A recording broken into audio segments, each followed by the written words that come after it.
Hi guys! Good day guys! So ayun na nga, on the way tayo guys. Andito tayo ngayon sa taxi. On the way tayo, pupunta tayo sa aking dental clinic dahil ngayon ang aking schedule para magpa-adjust ng aking braces. So ayan nga, nakikita nyo. Light blue ang aking braces dyan. Ayan, nag-vlog nga ako para naman may go tayong may i-post. Ayan, binilisan ko na nga. Fast forward na nga siya. So may kita nyo kung saan. Ayan na nga, nandito na nga tayo sa may BDO, sa taas ng BDO, sa DGT1 Dental Center. At bumili na nga rin ako ng sito dyan, sa uncle dyan sa baba. Kasi nga baka mauwaw tayo. Ayan, waiting na nga tayo guys. Ayan, sa loob na tayo guys, nag-waiting na nga tayo. Antayin natin matawag yung pangalan natin. Ayan, napakalinis ng DGT1 Dental Clinic. Oh, di ba? Nakita nyo, may awang-awang yung ngipin ko, di ba? Oh. Ayan, tapos na nga ako. So, natapos na ang aking teeth. Meron akong elastic na nilagay. Ayan. May elastic siya. So, napakasakit talaga.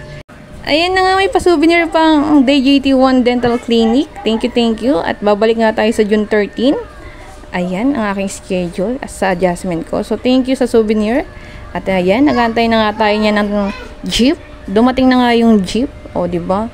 Hindi tayo mayaman. So, jeep lang tayo pag pauwi. So, dadaan nga muna tayo sa Manggahan. Ayan, salamat sa pa-souvenir nyo. DGT1 Dental Clinic sa pa-souvenir sa akin dahil isa daw akong mommy. Thank you. At ayan, nandito na nga tayo sa Manggahan.